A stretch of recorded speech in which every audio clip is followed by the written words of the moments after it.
just a moment. We are back in the smoke again, thanks to Canada. But, once again, it's kind of hard to fight forest fires when there's no humans or anything out there that can get up there to fight it. So, but we've got a nice, delicious smoky flavor now. Oh, I'm hickory flavored. Oh, who doesn't love applewood smoke too? Oh, it is just great. And who doesn't love a little pine? Ah, nice. It does make for some weird weather. It actually feels nice here. It's just as, yeah, kind of things. Patrick, how are you doing? Everything okay with the smoke and everything? Yeah, I'm doing pretty well. I don't know if you stole that from me because I made a joke about that same concept in our email to Stein this afternoon that, we're going to be a smoke to some meats at our afternoon barbecue. Oh, but smoked meats. Come on, man. Yeah, and I do find it, somewhat funny, the people complaining about Canadian smoke, but then I've gone to their house and they basically are face first into a barbecue grill, giving up, enough smoke to save Captain Jack Sparrow.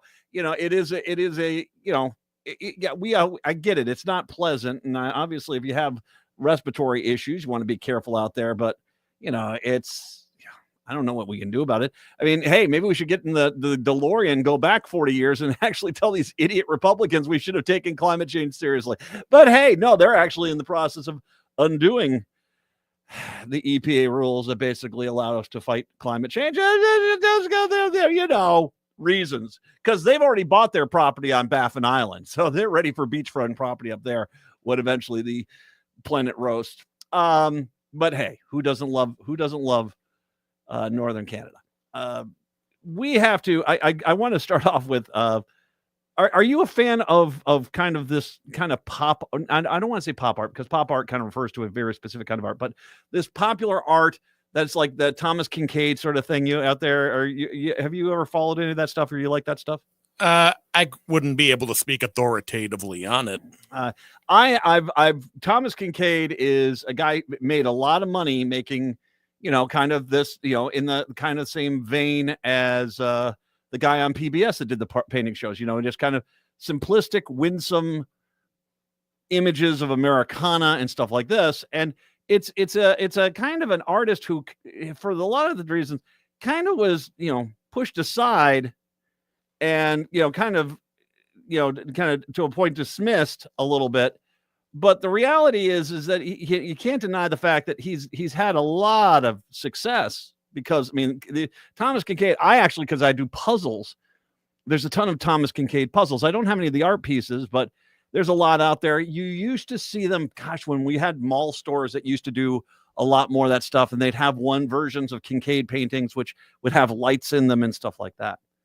Well, if you, regardless of how you think about Thomas Kincaid, his family, I think, are good people. Apparently, immigration officials used the late artist Thomas Kincaid's painting in a social media post pushing for Trump to applauding the deportation anti-immigration agenda.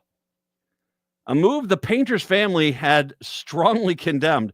Trump vowed to execute the largest deportation program in American history. His administration set a goal to remove 1 million undocumented immigrants each year. Now his Department of Homeland Security is amplifying his anti-immigration agenda by sharing American painters' works that honor the country's history. Protect the homeland. Jesus, they just sound like the Nazis at this point. Anyway, protect the homeland, the department wrote on a social media post on July 1st, alongside a photo of Kincaid's Morning Glory painting that depicts children on their way to a quaint schoolhouse with an American flag flying next to it. The artist died in 2012, but his family now says they're deeply troubled by the use of the artwork. That prompted the family to release its own statement to blast the use of this artwork.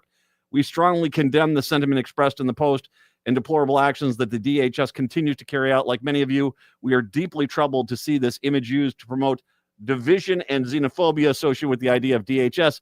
And this is anti our mission. The Kincaid family wrote a statement on their website. The use of this painting was unauthorized, the foundation said, noting it has requested the DHS remove the post.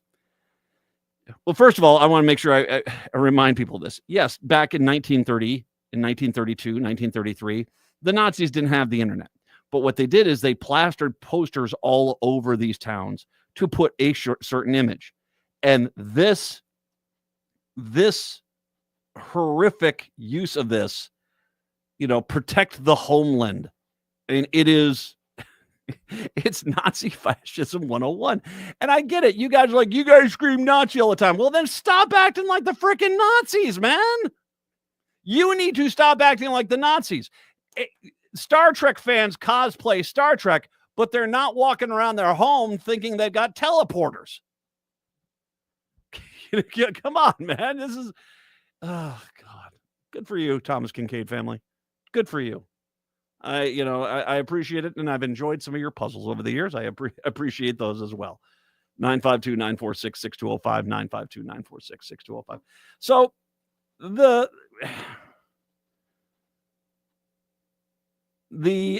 I am a little bit bothered, and I've said this a few times, about where we are at in regards to our economy. Because there's a lot of things that just don't seem to add up. Today, there was a rosier than it should have been report that the economy grew at 3% rate in quarter two. Now, I have some serious doubts it grew at 3%. I'm not saying it's not possible, especially since so many companies bought as much as they could as far as materials they needed for their products and their assembly in the months that Trump was threatening his tariffs. But a lot of this just doesn't add up. It just doesn't add up. And I think that today in a sign, I mean, I think in the past when they would announce something like this, the markets would have kind of gone against the current and would have gone up. They actually went down because the Fed chair basically said they're holding interest rates steady, which once again, Trump wants to drop them down to, dangerous levels so that he and his buddies can make a bunch of money at the expense of the American people. There is a lot of negative economic news. Trump today signed an executive order ending the de minimis trade loophole for low-value packages shipped from all countries. The order, which takes effect August 29th, will subject any shipments of imported goods into the U.S. worth $800 or less to duties, the White House said, as goods shipped through the International Postal Network will be subject to tariff rates based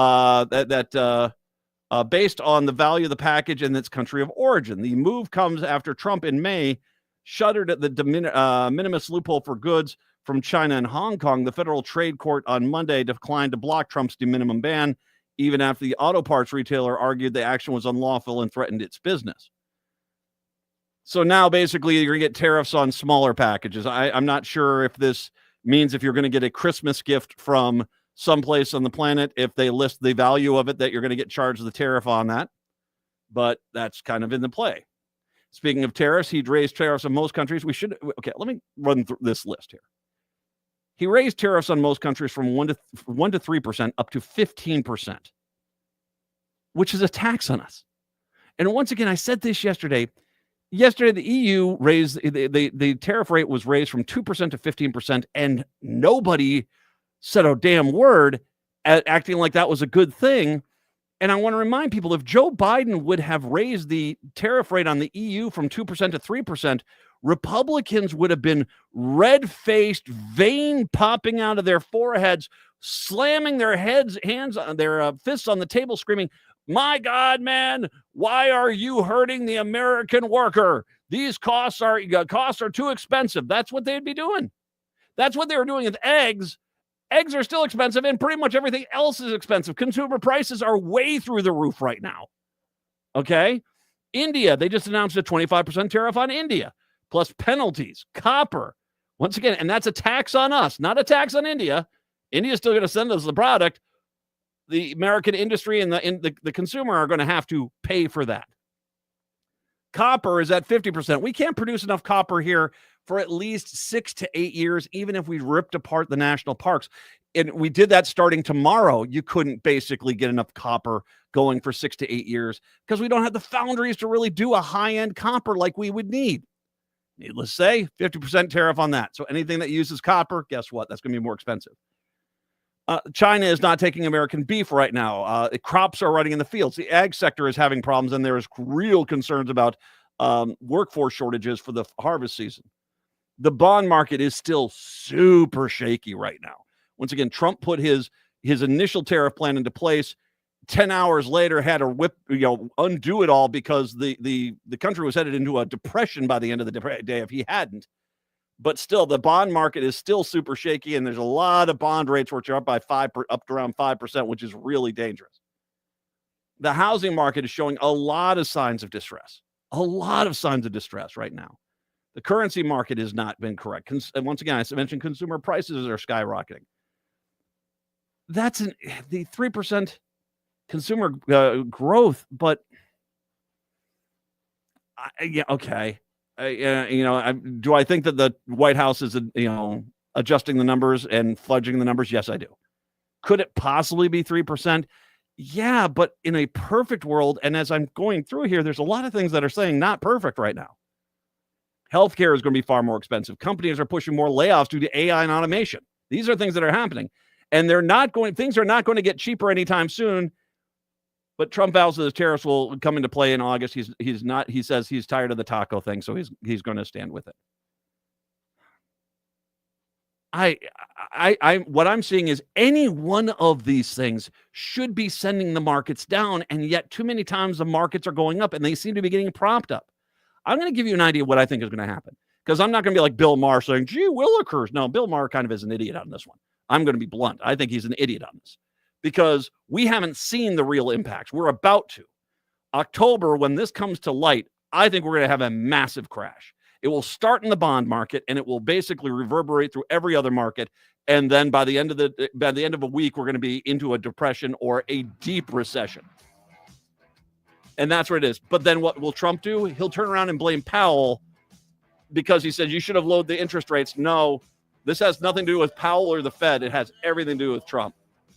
So be wary of all positive economic news at this point. It is the Matt McNeil Show. Greg Bakken here. Like you, I love good, fresh, delicious food. So I want to tell you about this treasure in Roseville called Maverick's Real Roast Beef.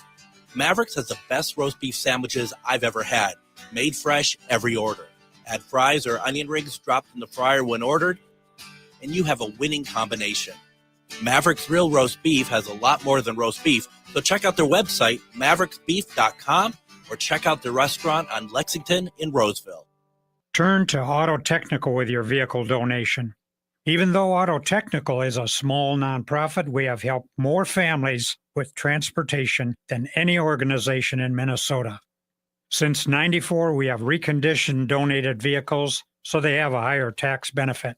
Call Richard at 612-919-5526, 612-919-5526, or autotech.org. Woodland Stoves and Fireplaces is having their annual sale for the entire month of July. All of their indoor and outdoor fireplace products and accessories are at the lowest price of the year. Did you know that now there's also a 30% federal tax credit when you install an efficient wood heating stove or fireplace? At Woodland Stoves and Fireplaces, we can explain and show you the many options. We have the Twin Cities' widest selection of wood-burning stoves and fireplaces. I love my wood stove. We enjoy the sense of well-being we get by cutting and splitting wood to warm our home. Wood is our choice, but you may have other choices at Woodland Stoves and Fireplaces. Whether transforming an existing fireplace or adding something new, a clean-burning wood, gas, or electric fire can have you sitting pretty and cozy by the fire. Visit Woodland Stoves and Fireplaces at Riverside and East Franklin Avenue in Minneapolis or at woodlandstoves.com. Woodland Stoves and Fireplaces, since 1977, out of the ordinary products and services to make fire work for you. Think your company's safe? Your staff is working from home, right? As I speak, cyber criminals are mounting attacks across the country. Remember, when we're weakest, cyber criminals attack. Hi, Mark Sommerfeld from Rymark. The Rymark team is guiding our clients through these difficult times. In fact, demand has been so high, we created an easy-to-follow guide. It's yours free. Download our 5 steps to securely work from home now at rymarkit.com or call 651-328-8900 for a no-cost how-to discussion. Attention event planners and festival organizers. This is Frank Brown from Minuteman Press Uptown, your union print shop partner for your next event. We're here to check items off your list and make your event the talk of the town. From stunning banners and eye-catching signage to programs, tickets, and name badges, we print everything. Get promotional products at prices that let you load up on merch and fill those swag bags. Make your event unforgettable with Minuteman Uptown. Visit us at mpuptown.com.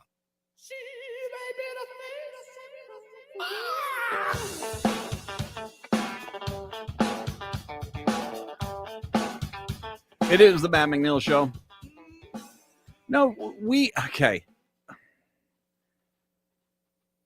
It is stunning to watch. I mentioned Bill Maher. It was stunning to hear that Bill Maher is sitting there saying, I was wrong about tariffs. Where are you? We've done this twice before in this country. And both times it crashed the entire economic system. It just did. That's what it did.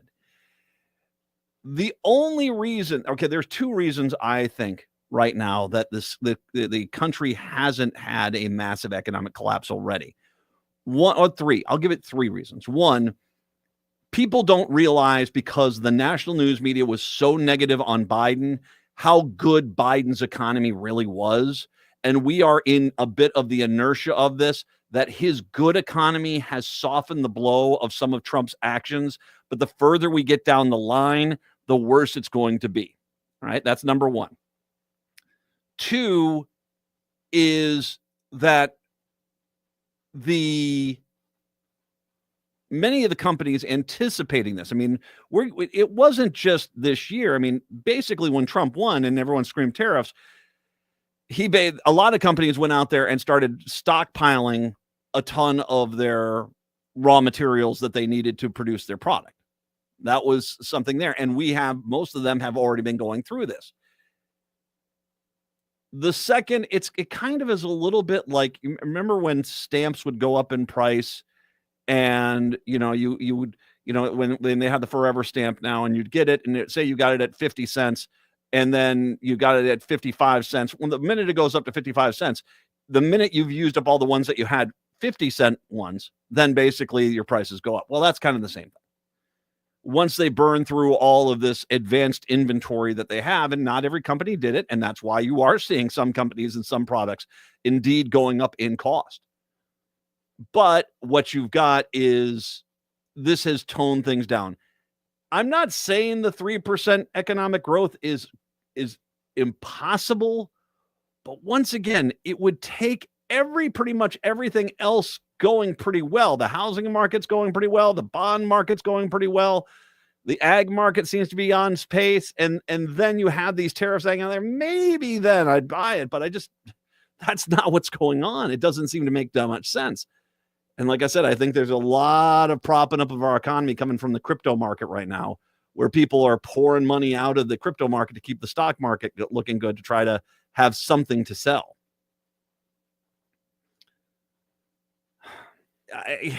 It would be very unlikely that it was a 3% economic growth. It just would be.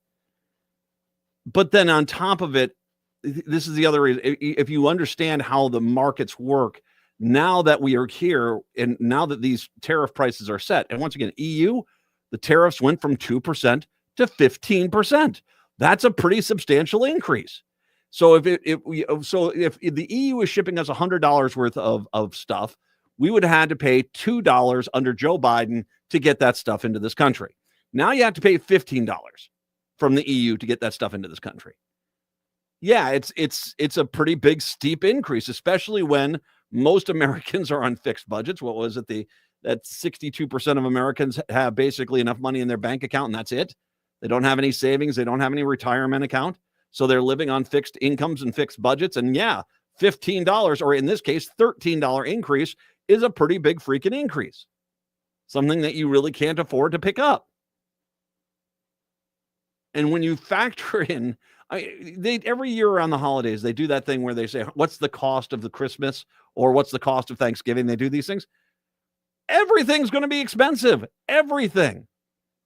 And so, yeah, that's the thing. That's the third one. It's not just that Biden's economy was so good, so it's cooled the pain that Trump was trying to cause initially, that also the stockpiling of inventory, but it's also the fact that we're really going to see the impact of this starting in September. These tariffs are really going to take place because most companies have already burned, like I said, through their advanced inventory. And here's the one out I'll give to Trump, and I'm not going to give him much. Maybe he has convinced these executives who have grossly inflated their salaries and their compensation insanely since the 1980s. Maybe he's gotten through to them and saying, you know what? Don't pass this off onto the consumer. You guys are living high on the hog. You need to cut your own salaries. You can just do that and it'll be easy enough. You'll still make your money. You don't have to raise prices.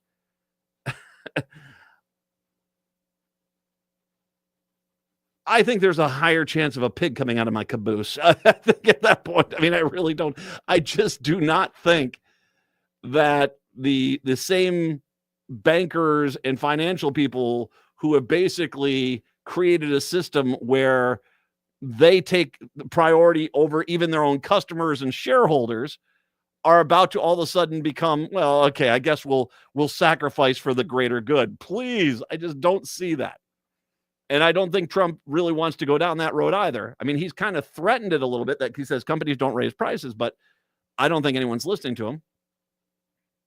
And all these things are going to go up. But once again, it's the cavalcade of things. I mean, it just, fruit and vegetables are already more expensive. I've actually started noticing certain things are not on the shelves anymore. And now it's not anywhere near when we were in the pandemic or anything like that. But all of a sudden I am noticing, I'll talk to the guy. I say, well, did this come in? And goes, nope, we haven't gotten that for 2 weeks. I said, well, that seems odd. He says, it is indeed.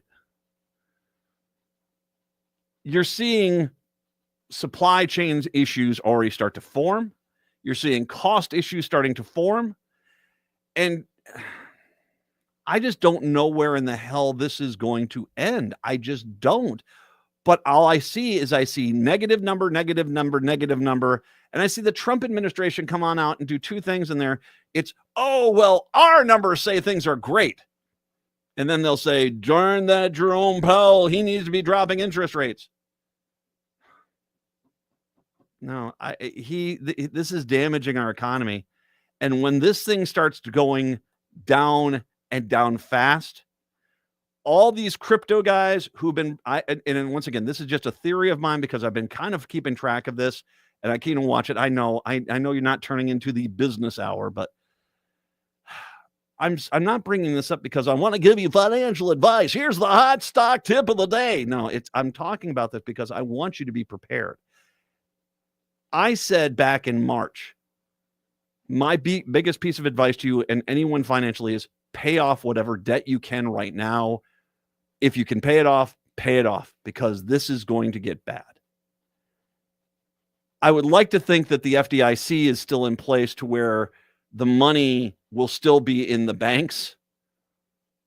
But when this thing starts going downhill, like I said, my gut feeling is in October, one day the bond market will collapse.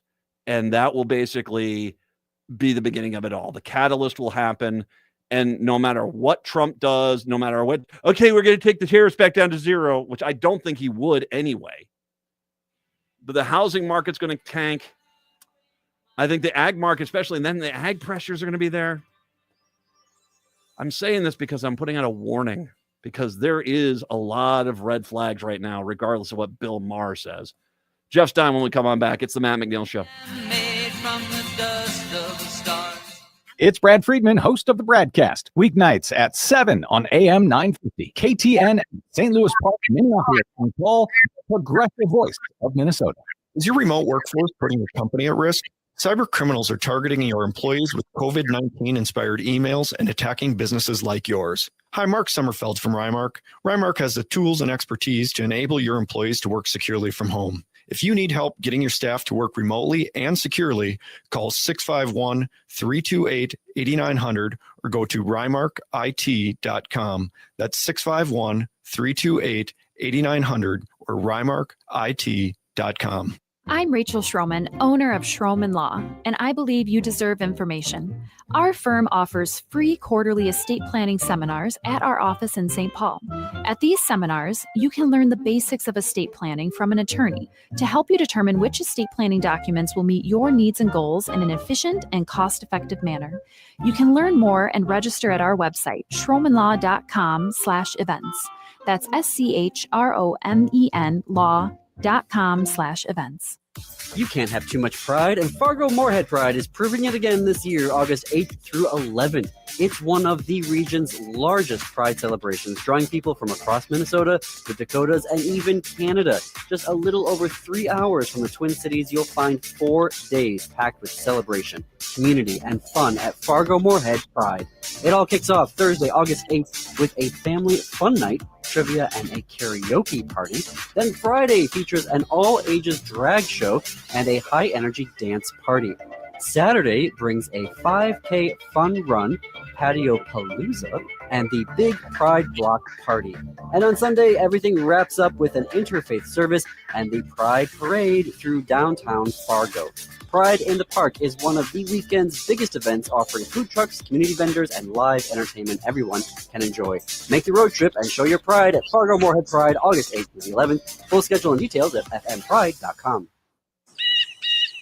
Your time is precious. Why are you still mowing your own lawn? I'm Alex Knorr, a young, hardworking entrepreneur serving the Southwest Metro with affordable lawn care. At Buzzcut Mowing, I offer weekly mowing, leaf cleanups, aeration, dethatching, tree trimming, and mulch installation. I work hard so you can relax and enjoy time with family and friends. Call today and I'll handle the rest. Visit buzzcutmowingmn.com. That's buzzcutmowingmn.com. With your AM 950 weather, I'm Brett Johnson. An air quality alert is in effect today as we expect sunny skies and smoke with a high near 80. Tonight, partly cloudy with a low around 60, and Thursday, sunny with a high near 78. Mavericks Real Roast Beef in Roseville sets the standard for savory satisfaction. Experience the perfection of their Philly steak, turkey bacon, avocado, and more. Elevate your meal with freshly fried fries or onion rings. Visit mavericksbeef.com or visit them off Lexington and Roseville. Mavericks Real Roast Beef. AM 950 KTN up, St. Louis Park, Minneapolis, St. Paul. Jeff.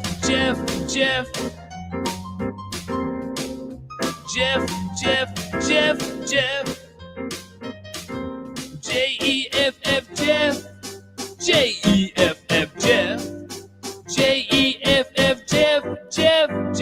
Jeff Steinzer, a national and presidential expert and noted author. You can find his books at your favorite book retailer, the Iowa Business Report, the Iowa Politics Report. Come to us from KXEL in Cedar Falls, Waterloo, and he's kind enough to join us today to talk all things that are burning and on fire here in this country. Hi, Jeff. Well, that includes the asphalt in many areas of the country. That heat dome thing. Yikes. Well, it was bad. I'm not joking. I was going through like 3 T-shirts a day. I mean, it was every time I'd go outside just to go check to see if, I'd go get something in the car. I looked like I came back from Bali.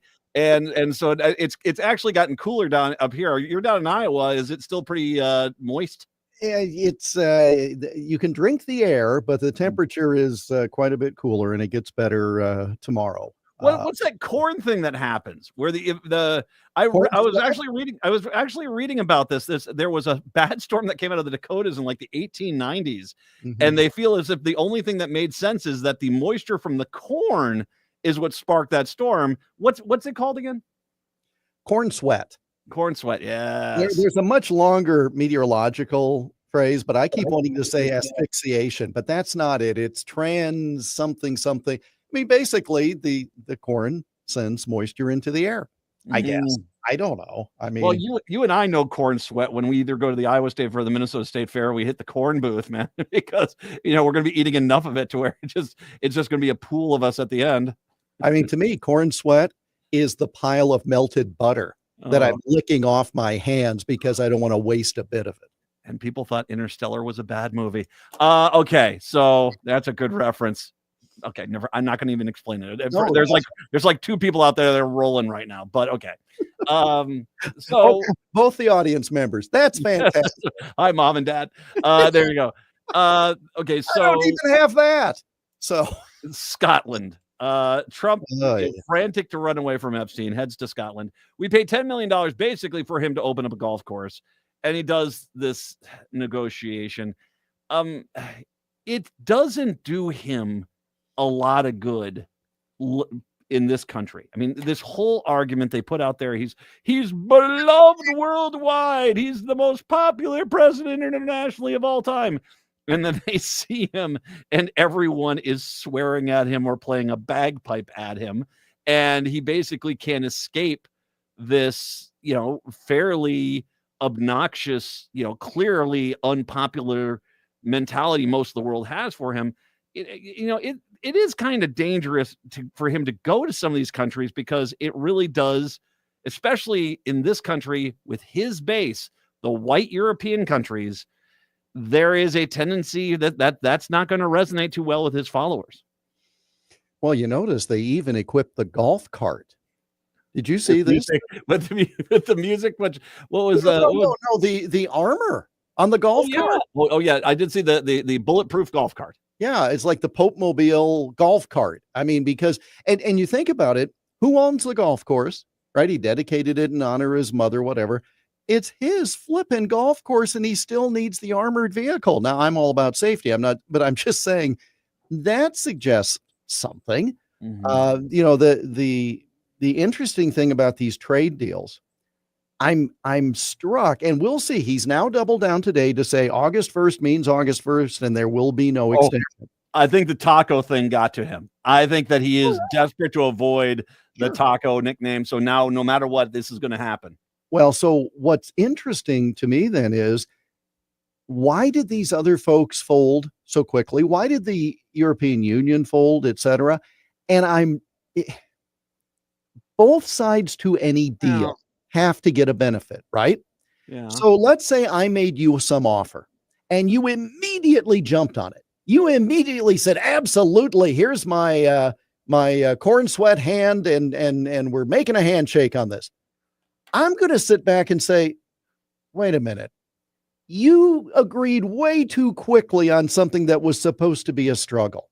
So why are these other folks falling in line? I'm just really curious as to how good a deal it really is for the American consumer or the American economy as you really lay this whole thing out. Now, we've talked about this before. It's not just the percentage of the tariffs. It has to do with access to market also. Yes. So there's a lot more going on, but holy cow, let's issue a proclamation about Brazil and add another 40% because you're being mean to one of my friends in a prosecution. I mean, it tends to undermine all of this, doesn't it? No, it does. Now, the EU thing, okay, there was one good thing I think that actually should be somewhat applauded. The EU did a pretty good deal with us where we're going to supply liquefied natural gas to get them away from Russia. Mm-hmm. They get the liquefied natural gas because even though that they have really embraced green energy, they still need to have some of that. Sure. We're willing to supply it. They cut the ties to Russia. That's good. That is that. And at the end of the day, I'm not going to disagree with that at all. But okay, let's run the rest of it. The tariff rates for American tariff tax is now not 2% under Biden, it's 15%. Here's why I think the European Union went with it. The car tariff coming into this country actually decreased from, I think it was 27.5% down to 15%. So more cars actually will become cheaper for the European cars here because it got lowered. The problem, and here's the other problem for the United States, is they say, well, the European Union has no problem saying, yeah, sure, bring your cars in here because no one's going to buy them. Have you been to Europe? No. Okay. No. If you go to Europe, I mean, fine, you're out on the Autobahns and some of these roads. We just lost Jeff. Hopefully he comes on back here in a second. But if you're on these roads and stuff like this, the American cars are super, super duper big, and you can't get them down these alleyways and stuff like this. So anything bigger than a Toyota, Escape has really kind of not looked good. It's going to be more expensive anyway because it's European cars versus American cars. So no matter what, it's still going to be a more expensive car. It's going to be a bigger car, and the rest of the world doesn't really like us that much. I don't know what this extra access really gets us outside of some bragging rights, because I don't think it's going to translate to necessarily substantial increase in car sales. It's another domino, right? It's another domino to fall. And you mentioned the energy issue. So what happened with India? India gets an extra smackdown because it was getting energy from Russia.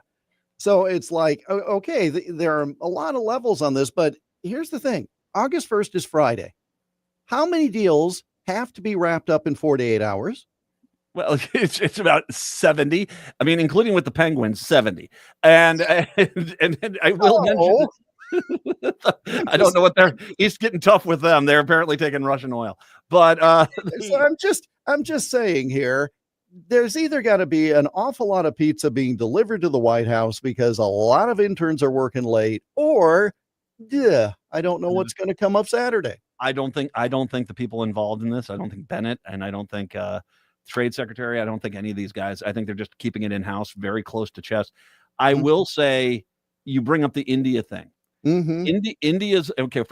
China is still not taking American beef, and they still have not validated any of those beef processing plants. So right now, American beef is locked out of one of the biggest countries that takes American beef, and that's China, and that's been that way for a while. Hasn't necessarily hurt the markets, but as people have said, it actually is you're starting to see some strains there in the beef market at this. And you just mentioned this, and we mentioned, I think, a week ago, because of the Mexican importation into the U.S. issue because of disease, that's changing the dynamic, but that's not going to last forever. And so as you quite accurately say, it hasn't had much of an impact on the U.S. beef market yet.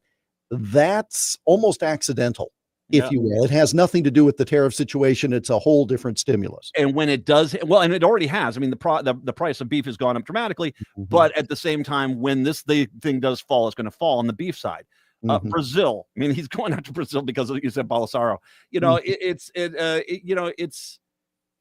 Brazil, India. These are not only some of the biggest freaking countries. I mean, it's great that we're dealing something with Lithuania and that some guy in Lithuania might buy a Ford.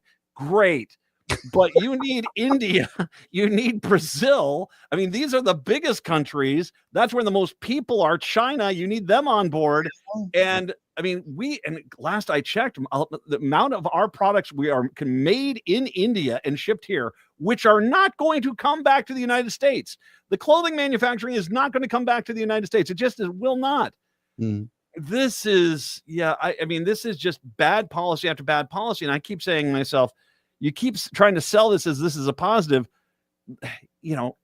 There's no positive here.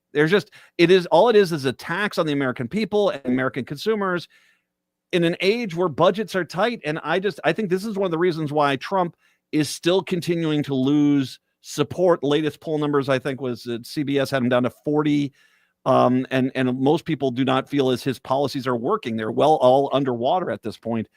I think there's a misunderstanding of that. You can't just keep saying to people who are paying more for their basic necessities, whether that's a cheap t-shirt, a pound of ground beef, or whatever, an oil change, because the oil filter comes from a different country. I don't know. How long you can keep thinking. You can say to them, "Oh, everything's cheap," and it's we talked 2 weeks ago about him keep saying things are cheap. They're not cheap, and I think this is really starting to wear on him, and it's eventually going to wear on the markets. Well, the first thing is, Ford doesn't get to be the number one producer of F-100s, however many years in a row, unless that Lithuanian guy buys. I mean, that one truck is going to put them right over the top. Now let's play a different shell game. All right. Related. All right. Sure. So we're bringing in gazillions of dollars on these tariffs.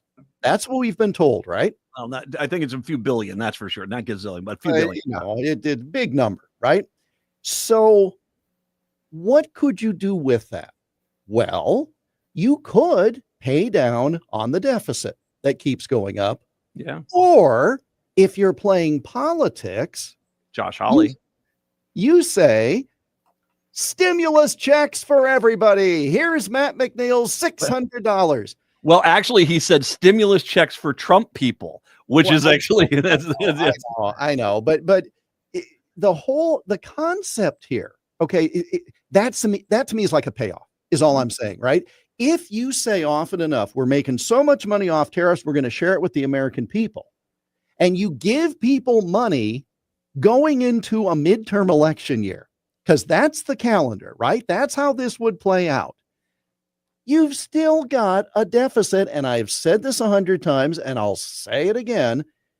If the U.S. government made a profit of $1 trillion with a T dollars every single year for 2 full generations, we have still not paid off the debt, and none of that includes interest.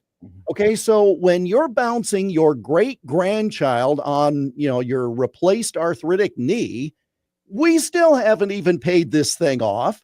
And so I get the concept of, well, it's just $600 per person. I don't care. If you're getting money, how would your banker like it if you came into a pool of money because Patrick lost the dice game in the hallway that you organized during the commercial breaks, and you've got this fistful of money now, and you say, I may just buy another Spider-Man t-shirt as opposed to put it on my mortgage. They're not going to like that. Well, and there's a few other things too. One is there's some real the American business sector wants that money, as well as also the millionaires and billionaires are looking at this as another tax break. But it's the fact that Hawley actually came on out, and this is a pretty big admission by a Republican. Yeah, this is hurting Americans. And the fact that that's the entire narrative now, and it's changing. And by the way, we're not even talking about the states which expanded the Affordable Care Act, which come January 1st, are all your health care is going to be far more expensive in those states. That $600 check ain't going to do squat for you. Look at Josh Hawley. Look at Josh Hawley. He's Mr.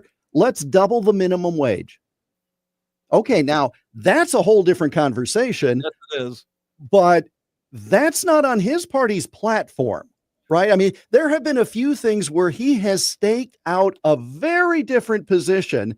So how do you say, well, we should double the minimum wage? Bernie and I are lockstep in this. And oh, by the way, just stimulus checks if you're wearing a red ball cap. Okay. I think a lot of Republicans are about to become populists again, especially for the next year. Jeff Stein joining us. We'll take a break, come back. It's the Matt McNeil Show. Margaret Cho is coming to Minneapolis, and she's not holding back. Choligarchy is Margaret Cho's new comedy tour that's tackling power, privilege, and the madness of modern America. Frustrated with the State of the Union? Well, so is Cho. She's turning that rage into her most blistering, brutally honest show yet, taking on racism, homophobia, and sexism with her signature wit and fearless comedy. Don't miss Margaret Cho at the Fillmore in Minneapolis on Thursday, March 26th, 2026. Tickets on sale now at Ticketmaster.com. That's Ticketmaster.com. Chanhassen Dinner Theaters brings you its most popular show of all time, Grease. You'll hear all your favorite hits from the Broadway musical and the movie. Join the whole gang at Rydell High. We'll sing, we'll dance, we'll bring you back to high school life in the 50s. Poodle skirts, bobby socks, the soda shop, and drive-in movies. Grease. It'll rock your socks off. Order your tickets today. Visit chanhassendt.com. This is it. Art lovers, weekend wanderers, and food truck fans. Minneapolis' iconic art event is happening this weekend. The 34th annual Powderhorn Art Fair takes over the Powderhorn Park on Saturday and Sunday, August 2nd and 3rd from 10 a.m. to 5 p.m. with more than 200 jewelry artists, delicious food trucks, floral vendors, upcycle creators, and a full family zone. There is something for everyone to enjoy. Wander the lakeside paths, meet the local and regional artists, find the perfect piece for your home, or just take in the vibrant energy of this truly unique celebration of creativity and community. Don't miss the chance to support arts and experience one of the most joyful weekends of the summer. All right here in the heart of South Minneapolis. Admission is free, again, Saturday and Sunday, August 2nd and 3rd from 10 a.m. to 5 p.m. at Powderhorn Park. For details, event schedules, food truck lists, artist previews, and more, visit powderhornartfair.com. That's powderhornartfair.com. Hi, this is Frank Brown of Minuteman Press Uptown with a question for our listeners. How important are our business values to you? When you need high-quality digital print, it matters who you work with. You see, Minuteman Uptown is unique. We're one of the only union print shops in Minnesota providing our team with living wages and benefits. We believe in second chances for justice-impacted individuals who want to contribute to the community, and we are active in local issues. We've been in the streets standing up for racial, social, and economic justice. At Minuteman Uptown, our mission is to connect all communities through technology-driven print solutions. An example of that mission is when I moved Minuteman Uptown to North Minneapolis. We're invested in this local community, and we help small businesses and local organizations throughout the Twin Cities reach their audiences. Reach out to Minuteman Uptown and partner with a printer that shares your values. Call us today at 612-870-0777 or visit us at mpuptown.com. That's mpuptown.com. Oh, I leave quite an impression. 5 feet to be exact. Broadcasting in Chicago, WCPT 820 Chicago's Progressive Talk. In the nighttime hours in Seattle, 1150 a.m. KKNW. And, of course, in Minneapolis, St. Paul on AM 950, the Progressive Voice of Minnesota. It is the Matt McNeil Show. Jeff Stein joining us for his usual Wednesday visit. So, Jeff, all right, I want to ask you a legal question here because you do know law better than I do. Not about me, though. I mean, that's what did you do now, McNeil? Hello, HR. Yeah. Okay. So last week, you and I were talking about the whole Epstein thing, which, by the way, 46% of Americans feel as if Trump is definitely involved in this. Only was it 32% think he's not, and then 24% undecided. So the numbers aren't doing well for him at this point. No. Blanche goes down to Miami. He goes and meets with Ghislaine Maxwell, and they have a discussion. She has a big box of things. He apparently asked a bunch of questions. His lawyers came on and said, we answered all of them, and that seems to be that. I mean, there really hasn't been much discussion. Then comes the request that she says, I will come testify at Congress, but I get full immunity and you can't come after me at all. I'll tell you everything, but I'm not going to come on out and say that. With putting those two things in time, what do you think was the result? Is there anything you can deduct with your legal mind, at least, in the results of the Blanche discussion that leads you to, because clearly it sounds like she's more than willing to spill all the beans, likely some things about Trump, but she does seem to be, there doesn't seem to be any kind of fear or ownership to Blanche and Trump at this point by her. Your thoughts on that? Well, and again, licensed in the federal and state courts in Iowa, as I am. You don't have these conversations unless you think you can negotiate something. What's in it for her, right? Okay, she's apparently asking for a pardon. Yeah. That's going to be a little tricky. But as with so many things, this is why this is complicated, Matt. You've got Congress trying to investigate with oversight. But then you've got the Justice Department talking to someone who would be a key witness in prosecutions. At the same time, that person has a pending appeal, which is why the grand jury transcripts were not released the other week. These people keep operating multiple tracks and they get in each other's way. So let's say that she gets some sort of a promise from a congressional committee. Well, that's got to be the Justice Department.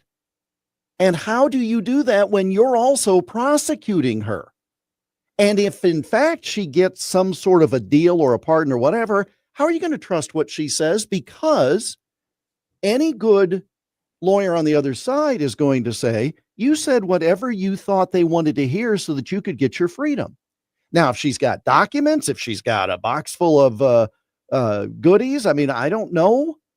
But when the best that the current president can do is say, I kicked Epstein out of Mar-a-Lago because he was poaching young women who worked in my spa. He took one of my girls. He took one of my girls and hired her away. Like, okay, do you understand what trouble you're in right now? Because and even if, okay, so if you're portraying Epstein as a monster and an ogre, which probably is. Okay, fine. Yes. He tried to take your people, and that's what made you upset. What does this sound like? Took a girl that it was your girl and then had her sexually abused multiple times. I mean, then the line he said over in Scotland, where I have you ever been to Epstein's Island? I never had the privilege of going there. It's what? You know, it doesn't, he can't get out of his own way. And this is not going to go away. I mean, this clearly is something. And here's the biggest problem of it. Let's say, quote, everything is released. Everybody talks and he's not in the documents. Are you going to believe that? Well, we already know that he's in some documents. Also Pam Bondi already told him that he was in there. Well, so, but you see what I'm saying is that, okay, well, fine. She could tell him that and then cleanse it. My point is that if nobody's going to believe anything at this point, this thing is so screwed up. There's no way anybody is going to believe anything. And which is a shame because there were real victims here. Well, and they are, and that's one of the things, which is the amount of people that are coming after Maxwell and saying, do not pardon this woman. She basically committed sex crimes against a lot of young girls, and she should be held accountable. Something that she, is copious amounts of evidence of, and she lied, as you brought up. She has notoriously lied over and over again about what she did and her guilt and the things they know. They have her caught red-handed on this stuff. They really do. It's kind of sad. I will say this: Trump is probably dumb enough, and I will say this: everyone involved in this at this point, they do seem to be dumb enough to try to release a report that has zero mention of Trump, which would be like, okay, nothing at all. Even though you said it's like this, I can see them doing it, and that's when really because if at any point it comes out, oh yeah, no, Trump was in there, then you've lost confidence in the DOJ, Pam Bondi, Trump, anyone in the administration that vouched for this. Yeah, and yeah, this is a mess of his own creating because he had a game of chicken with a mirror. He knew it was in the report. He knew he was in there, and yet the entire time he's like, "Let me show you what I got." But here's where it went really bad. Chicken with a mirror. I got to write that down. Here's where it went really bad is, all right, so let's say he knows what's in it after years of talking about it and talking about how bad it is and what a cover up. Then all of a sudden it's like, old news. Well, you can't just turn on a dime and expect even your followers to go along. Right. Mm-hmm. I mean, you're a Trump devotee and you're not buying it. Well, yeah, of course. Where's my red hat? No, I will. the absolute, canyon that is now formed within the MAGA crew, and people trying to figure out which side they want to be on. Because, yeah, if you're with Trump right now, there's a chance that you are with the pedophile, and I think that it is leading to a lot of tough choices by MAGA in an election year with a midterm and the possibility of impeachment. And as you said, when Trump's not on the ballot, Republicans do pretty bad at this point. So Jeff Stein, once again, the Iowa Politics Report, I will post a little bit later on. Thank you very much, Jeff. I'll talk to you next week. Chicago, Seattle, talk to you tomorrow. Minneapolis, St. Paul, hour 2 is up next. Turn to Auto Technical with your vehicle donation. We have families waiting for a car. Over 85% of unemployed are successful in finding and keeping a job if they have dependable transportation. A car plus a job equals a life changed. 612-919-5526. We have families waiting for a car. 919-5526 or autotech.org. End-of-life decisions are not easy to make. Hi, I'm Mary T. of Mary T. Hospice Care. It's important to make sure that this difficult time is meaningful and comforting to you and your loved ones. Our hospice team provides an individualized program of physical, emotional, spiritual, and practical care so your loved one is comfortable and not in pain. At Mary T. Hospice, we understand that choosing the right hospice care provider can be overwhelming, but we're here to assist you. Learn more today at marytinc.com.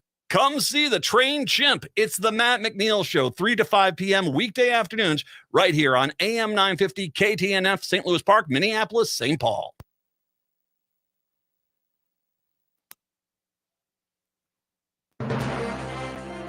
AP News, I'm Ben Thomas. Economic news tops today's headlines with the Commerce Department reporting the gross domestic product grew at a surprising 3% annual pace in the second quarter, while the Federal Reserve decided to leave its benchmark interest rate unchanged again. Sagar Magani has a closer look. Chair Jerome Powell says the variable remains Trump tariffs. Higher tariffs have begun to show through more clearly to prices of some goods. But Powell says the Fed's holding off on a rate change while watching whether the tariffs are having a one-time impact or persistently pushing up prices. We think we have a long way to go to really understand exactly how it will be. Economists like PNC Financial Services' Gus Fauché expect Fed action in coming months. I think we will see rate cuts later this year. Though Powell's not committing to one at the next Fed meeting in September. Sort of an amazing situation. President Trump's been pushing Powell to lower rates, citing a strong economy. Two Trump Fed governing board nominees did split ranks, voting to cut rates. The first time in more than 30 years, two Fed governors dissented.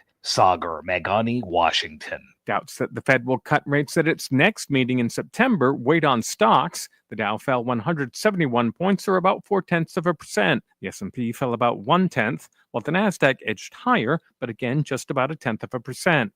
President Trump says the U.S. and India are still negotiating, but he intends to impose a 25% tariff on Indian goods starting Friday, plus an additional import tax because India's purchasing oil from Russia.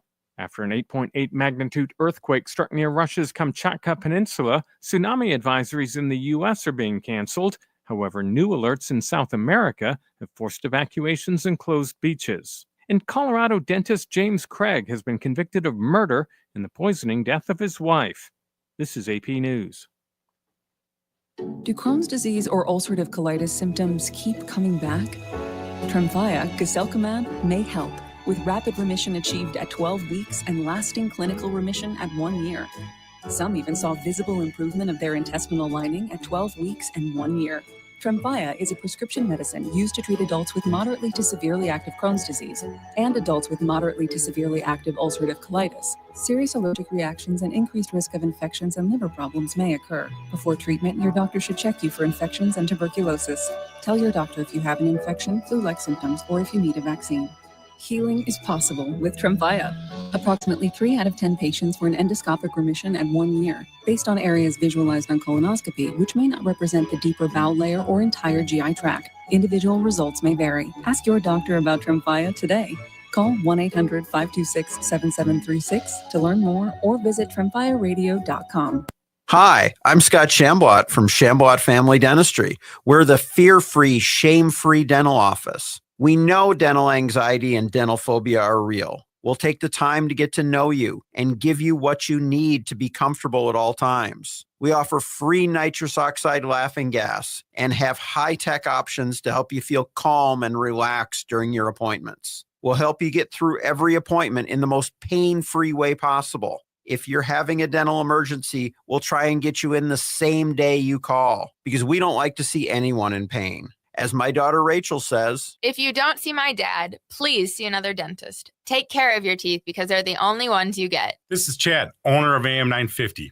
I've been going to Shambot Family Dentistry for years. They get me in last minute when I'm in pain and make regular checkups easy and comfortable. Shambot Family Dentistry in Hopkins and St. Paul. Find them online at shamblotfamilydentistry.com or call 1-800-FIX-MY-TEETH. Get ready. Rainbow Kitten Surprise live. Thanks for Coming tour. August 3rd, the Ledge Amphitheater. Rainbow Kitten Surprise with special guest Medium Bill. Tickets are on sale now at Ticketmaster.com. Don't miss Rainbow Kitten Surprise live. With your AM 950 weather, I'm Brett Johnson. An air quality alert is in effect today as we expect sunny skies and smoke with a high near 80. Tonight, partly cloudy with a low around 60, and Thursday, sunny with a high near 78. Mavericks Real Roast Beef in Roseville sets the standard for savory satisfaction. Experience the perfection of their Philly steak, turkey bacon, avocado, and more. Elevate your meal with freshly fried fries or onion rings. Visit mavericksbeef.com or visit them off Lexington and Roseville. Mavericks Real Roast Beef. Portions of the following program may be pre-recorded. Hour number 2 of the show here on your Wednesday. Good to have you with us here today, Matt and Patrick. And a reminder, we have got Margaret Cho tickets to give away. Margaret Cho is coming into Minneapolis at the Fillmore on March 26th of next year. You can win yourself a pair of tickets. I'll tell you when to call in. So let's your chance to win that the Charligockery tour. It sounds pretty good. Margaret Cho, always a good laugh. Coming into town at the Fillmore, March 26th. Listen for your chance to win tickets a little bit later on. It is smoky out there. I wanted to talk a little bit more about this. The Canadian wildfire smoke returned to the Twin Cities. Surrounding areas have switched to the north, putting the wildfire smoke. Winds have switched to the north, pulling this wildfire smoke from Canada south back into the area. The pattern all summer and likely to continue is when winds are from the north, it's pushing wildfire smoke south into the Midwest. But winds will shift to the south on Friday and Saturday, which will help start pushing some of the smoke back out of Minnesota. Air quality alert has been issued for Minnesota from now until 5 p.m. on Saturday. Expect the air quality to be unhealthy at times, especially for people with respiratory illness. Hazy sunshine, wildfire smoke times Wednesday afternoon into the Twin Cities with highs in the low 80s. It is. I mowed my yard today, and yeah, I was a little hacky after that. I noticed it was a little rough out there, but yeah, and it's supposed to, like I said, I think tomorrow is supposed to be the worst day. We'll have to find out.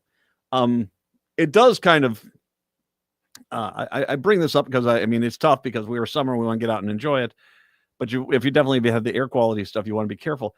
I was this last weekend, I will say this, for people out there, I'm just going to put the precursor out here. We got the images done for the next calendar. Those are done. And I got lucky that because there's one image I got when I went out west to Blue Mountain State Park and to Pipestone National Monument. And when we left, we were in the Twin Cities. It was god awful here. But the good news is by the time I got out to the western part of the state, it was pretty clear. It was actually kind of nice. And I'm glad I did that. But I don't want to have to, if I want to go out and enjoy things, I want to be able to go and enjoy it without having to drive 3 hours. And that's unfortunate. I kind of also bring that up because Star Tribune put out a story about the best scenic viewing spots in Minnesota. And some of them I think are no-brainer ones. What is your favorite view, Patrick, in the city, in the state? Where is your favorite view, period? Like, are we talking overlooks? Overlooks, about, I mean, even if it's, it can be something. I've got a lovely cabin I get the chance to go to. I got a lovely view of the lake from there. It's not something that anyone else would probably appreciate as much as I do, but I just love that. But so if you drive up Highway 61, I think it's past Grand Portage, but before you get to the border, there's a little pull off and you can look out over Lake Superior. If it's clear, which haven't had a lot of those days lately, you can see Isle Royale, and it's just this majestic view across Lake Superior. Is that Palisade Head? No, this is this is up on the border. Oh, so it's way up there. Okay, right. Is that Pigeon Falls up there? Yeah, so you drive through Grand Portage and you're in the home stretch before you get to the Grand Portage State Park, and there's a wayside you can pull off, and you're a few hundred feet up, and it's fantastic. Star Tribune going through this, where the best views in Minnesota. They've got Touch the Prairie, Sky Prairie. I mean, I will say, and this is one thing I thought when I drove out to Rushmore 10 plus years ago, there is something about these prairies which do get kind of somewhat pretty. And I don't know, it's a very stark thing. It's it's green, blue. That's what you get. But I do think sometimes that can be pretty. The Stone Arch Bridge. I think this is one of the reasons why the Stone Arch Bridge has been closed, is hard for a lot of us. That is a spectacular view. I sent Schechter down there when he was in town earlier or late last year, it was late last year. I sent Schechter over there. I said, go hike that down there. And he came back and said, I can't believe that is down there. I mean, that's spectacular. The waterfall and everything there. I said, yeah, Stone Arch Bridge is fantastic. As a person who now, because I take these photographs, and I talked about this with the calendar, I do take a lot of images and I try to find good vista points.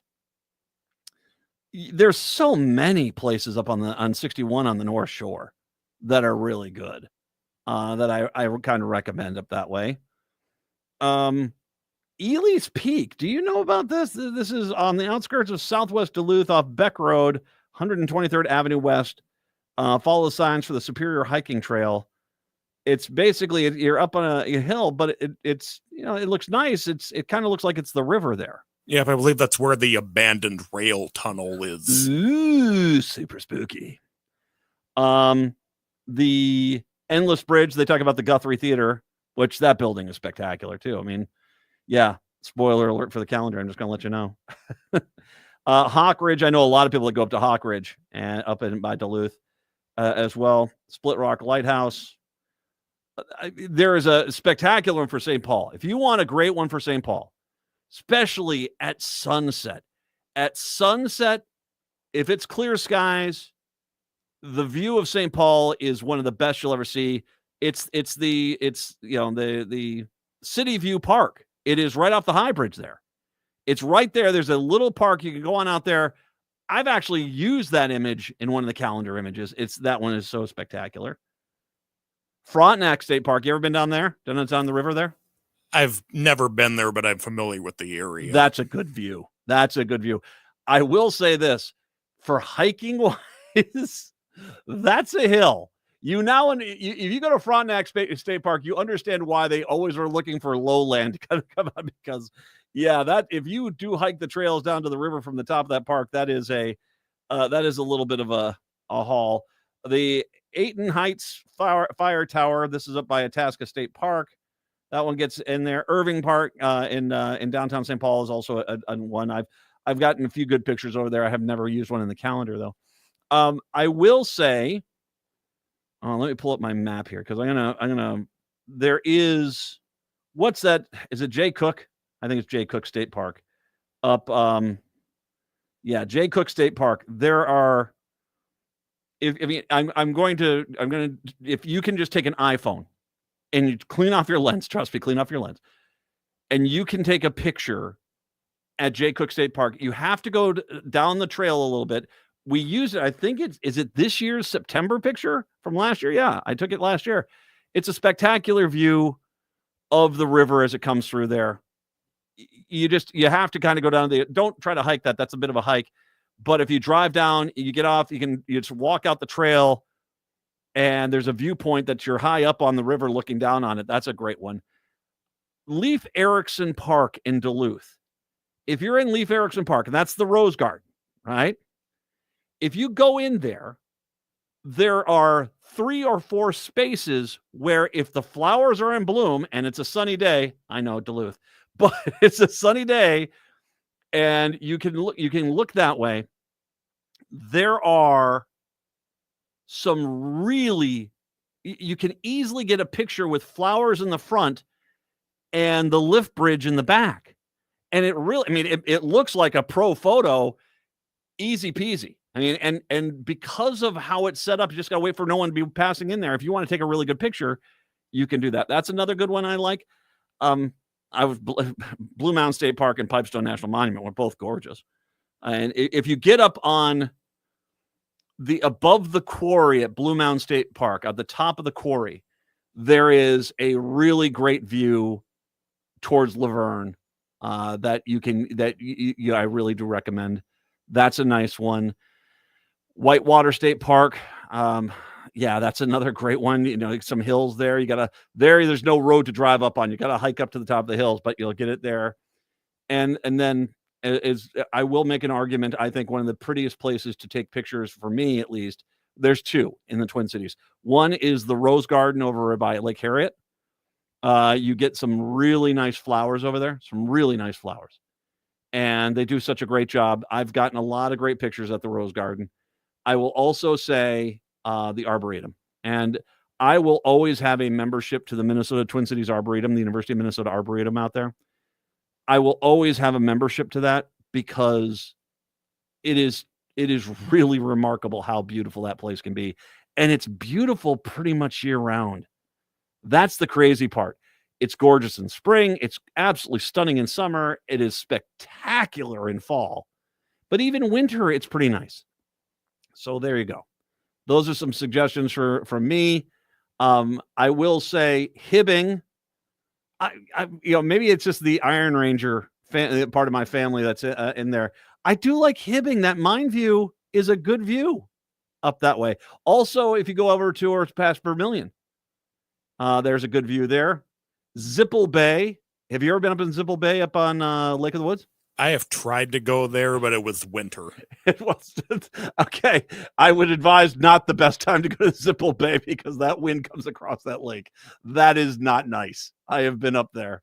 My dad wanted me to go ice fishing there one time. I did it once. Brutal. But Zipple Bay is quite lovely. And Zipple Bay State Park is up that way. You can go and visit that. There's a lot of great places. And then, of course, whatever the large fiberglass animal is on the outside of your town. Pheasant, duck, Paul Bunyan, fish, doesn't matter. I mean, in Bemidji, I'd make an argument that that's one of the prettiest views, one of the most iconic Minnesota views is if you can get a picture of Paul and Babe there in Bemidji, that's actually a pretty solid one. So, and it is the better of the ones. So there you go. Some suggestions. I will also make an argument too that if you're in the Twin Cities and you want to take some really good fall pictures, just get out of the city one day. Start driving west. You don't have to go that far. You can go out to Montrose to Rockford and stuff like this and start taking some of the back roads, the paved ones, not necessarily the dirt roads.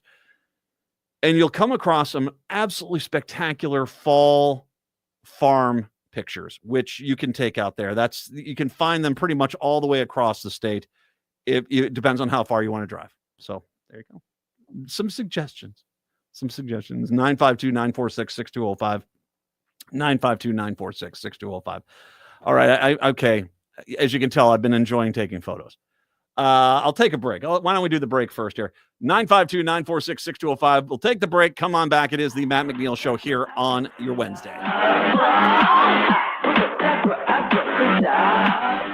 Margaret Cho is coming to Minneapolis, and she's not holding back. Choligarchy is Margaret Cho's new comedy tour that's tackling power, privilege, and the madness of modern America. Frustrated with the State of the Union? Well, so is Cho. She's turning that rage into her most blistering, brutally honest show yet, taking on racism, homophobia, and sexism with her signature wit and fearless comedy. Don't miss Margaret Cho at the Fillmore in Minneapolis on Thursday, March 26th, 2026. Tickets on sale now at Ticketmaster.com. That's Ticketmaster.com. Chanhassen Dinner Theaters brings you its most popular show of all time, Grease. You'll hear all your favorite hits from the Broadway musical and the movie. Join the whole gang at Rydell High. We'll sing, we'll dance, we'll bring you back to high school life in the 50s. Poodle skirts, bobby socks, the soda shop, and drive-in movies. Grease. It'll rock your socks off. Order your tickets today. Visit chanhassendt.com.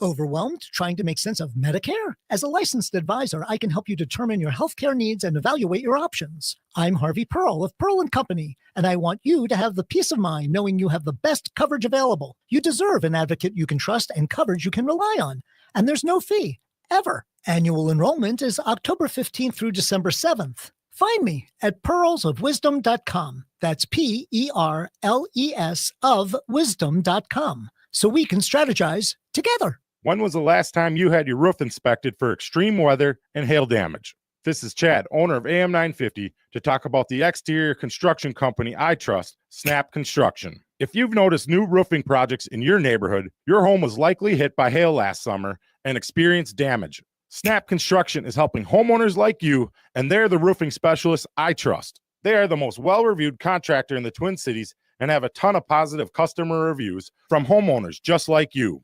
Even better, Snap Construction's installations are backed by a lifetime warranty, so you know you're dealing with a qualified roofing expert. You want to work with a company that will be here for a long time after the work is done. Snap Construction has handled thousands of claims and will help you through the process. Do yourself a favor and get a free roofing inspection so you have the facts and peace of mind you deserve. Call Snap Construction today at 612-333-SNAP. That's 612-333-SNAP. Or visit snapconstruction.com. End-of-life decisions are not easy to make. Hi, I'm Mary T. of Mary T. Hospice Care. It's important to make sure that this difficult time is meaningful and comforting to you and your loved ones. Our hospice team provides an individualized program of physical, emotional, spiritual, and practical care so your loved one is comfortable and not in pain. At Mary T. Hospice, we understand that choosing the right hospice care provider can be overwhelming, but we're here to assist you. Learn more today at marytinc.com. Oh, I got another one too. I think one of the best lakes in the city, probably the best lake to take a picture of, is Bdemakaska.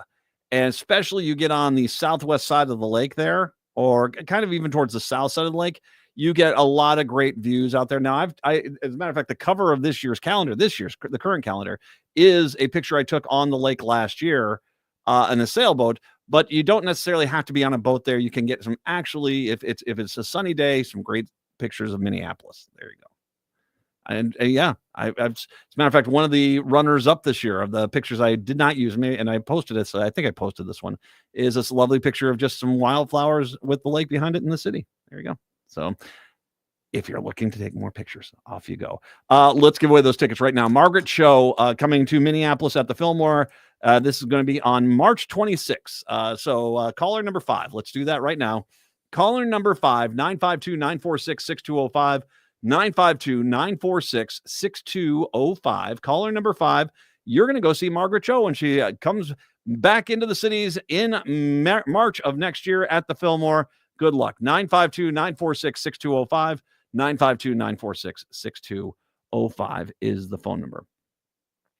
A dry policy debate over bipartisan policing legislation exploded on Tuesday afternoon into a heated and personal clash among 3 Democratic senators, offering a rare glimpse into the internal fight of their party on how to take on Trump.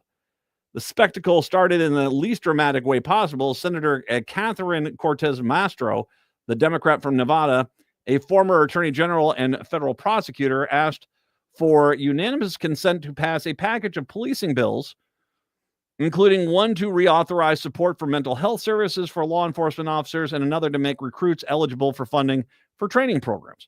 It quickly went off the rails when Cory Booker, the progressive New Jersey Democrat, rose to object, accusing Cortez Masto of being complicit in the authoritarian president. Things got personal and nasty after Amy Klobuchar, this is why I'm bringing this up, she got involved. A longtime rival to Booker, who also ran for the 2020 Democratic presidential nomination and is co-sponsor of some of the same measures, noted that he failed to attend a key committee meeting where members debated the legislation and voted unanimously to move it to the Senate floor. "Don't question my integrity," said Booker, shouted so loudly his voice could be heard outside the Senate chamber. "Don't question my motives. I'm standing for Jersey. I'm standing for my police officers. I'm standing for the Constitution. I'm standing for what's right. And dear God, if you want to come at me that way, you're going to have to take it up with me. There's too much on the line right now." As a matter of fact, and he went on to make a statement. Where was the line that he had? This, to me, is the problem with Democrats in America right now. We're willing to be complicit with Trump to let this pass through when we have the leverage right now there is. Cory Booker's not wrong. Let me repeat that. Cory Booker is not wrong. Democrats don't have 1/10 of the tenacity that Republicans do when it comes to fighting the power. The reason why sometimes it was amazing under Biden's administration that you had some of the things happen is that generally it's very difficult to get the Democrats on board with something, and the Republicans are very good at using archaic procedures, antiquated laws and rules, and just being the biggest jerks they can possibly be to stymie the majority's agenda. And there's a part of this story which I want to make sure I point out is like, okay, you guys unanimously started. There are things which you should go on out there. Republicans just voted to cut healthcare, Medicaid, Medicare, Social Security. They just voted to give a ton of money to millionaires and billionaires to raise the deficit by $3 trillion. They basically consistently sit on the sidelines and do nothing as Trump makes everything far more expensive than it used to be. They've cut education, they've cut transportation, they've put this ideology on everything that unless you're pro-Trump, that you get nothing and everyone else gets the Trump, the MAGA people get everything. And they do this, they just, who is it? Emo Bove? They basically the lawyer that they approved yesterday. He's grossly incompetent, but they get the thing done. And the Democrats just sit there and say, well, I guess we'll just have to lodge a formal complaint and act like that's anything. The fact that he's right, that this bill came through, you voted unanimously to something. Aren't you guys trying to do anything? Well, we can't do that, and we can't do that. So we got our stern wagging fingers out right now. Waggy, waggy, waggy, waggy. The Democratic Party right now just seems to be trying to be the only other name on the ballot, thinking that by not being inspirational, not trying to get in the way of this stuff, that they'll somehow, it's the Buster Bluth syndrome. It's like the never seen. Oh, just be quiet. When the election comes, they're going to be so angry and they'll see we're right there and they can vote for us right there. That's not how it works. You don't if you don't inspire people to vote for you, they're not going to vote for you. If you look at the great personalities that the Democratic Party has produced, the ones that resonate, the ones that have this populist mentality, I'll give you three off the top of my head. I'll give you Barack Obama. I'll give you Pete Buttigieg. I'll give you Governor Walz last year before they collared him in the election. You have people who are vocal and have good ideas and know what it is to be a Democrat and are not afraid to speak out and not afraid to fight. Unfortunately, and it's what's so funny is that the Democratic Party, Aaron Rupar made a post the other day. It's like, you guys you're just so addicted to your focus groups. You're so addicted to your polling. You're so addicted to this stuff. You guys then demand that everyone has to do what you want to say because you want to take credit for it. You want to take credit for someone, and then all of a sudden someone comes out of the blue like Barack Obama, and all of a sudden he's wildly popular and everything, and then all of a sudden it's like, okay, well, I guess we'll grab onto his coattails. The problem with Democrats is it shouldn't have to take that kind of dynamic. You should be able to, you shouldn't have to have a politician of the merit and legacy of a Barack Obama to win against this clown car. But because you guys all want to take credit for everything, you don't ever want to be proven wrong, you don't want to ever have to stick your freaking neck out, and you don't want to upset the moderate Republicans that have become Democrats, you don't fight. Yesterday I said on my show that the Democrats should basically go on out and adopt a 5-point process. Just 5 things that everyone is here. Equal rights for all, including women, minorities, religions, LGBTQIA community, single-payer healthcare, or at least cheaper healthcare that's not watered down by a bunch of Republicans and the death of 1,000 cuts like the ACA was. Strong jobs with good pay and benefits for everyone, quality, affordable education from birth to college, and the wealthy pay at least the same tax as the middle and lower classes. And I want to ask you right now, those 5 things, those should be no-brainer, easy layups for any Democrat because that's the Democratic Party platform.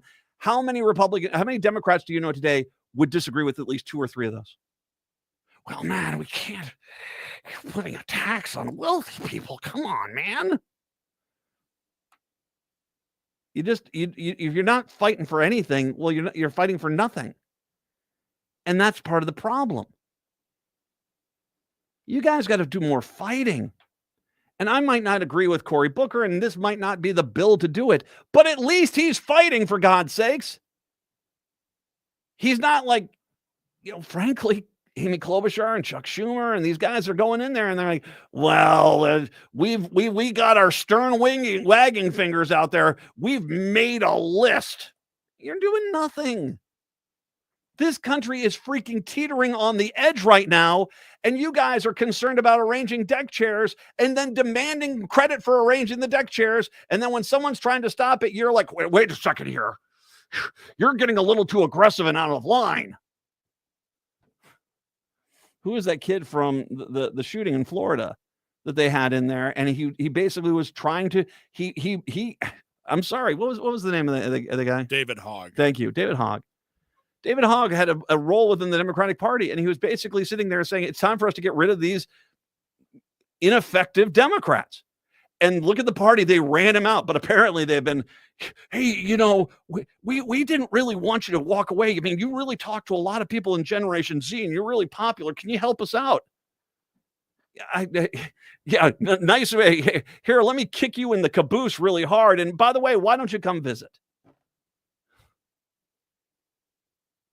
The Democrats, because you're not for anything, which once again, I'm not asking you to do a laundry list of things, just five things that every Democrat should be on board with.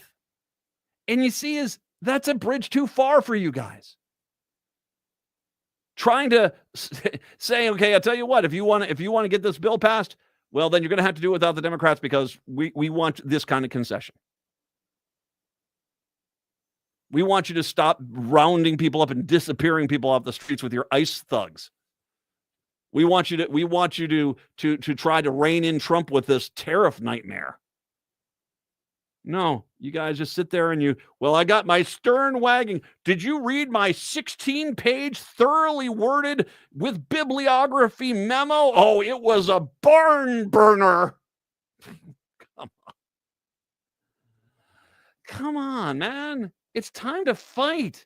And you guys, and it's clear that there is too many Democrats whose mentality basically is, well, we'll be the only other name on the ballot.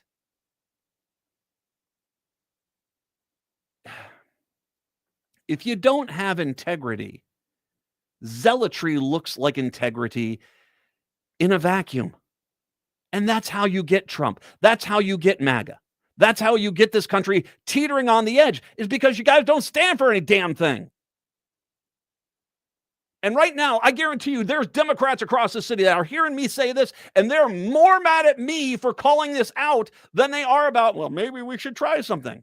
And I'm persona non grata, hated and despised, because that Matt McNeil thinks he knows. I'm not asking you guys to jump. Okay, once again, here is what I'm asking.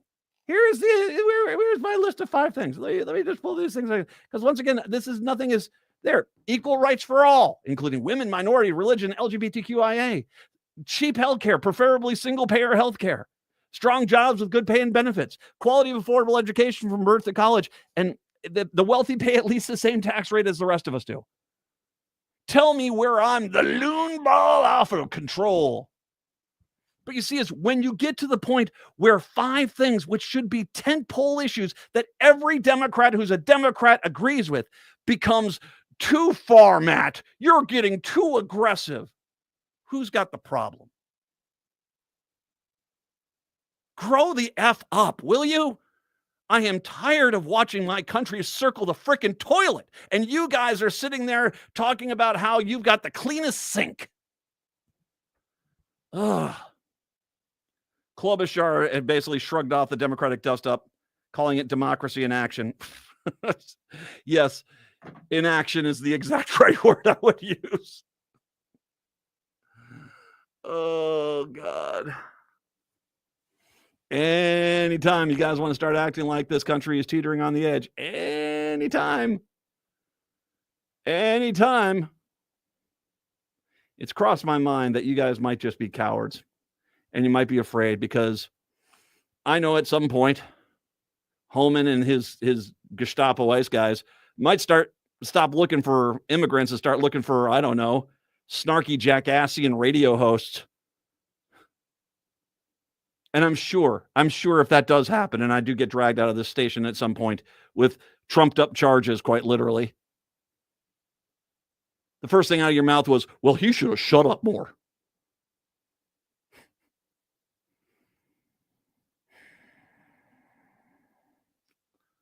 Ship is sinking, and everyone's already thinking about the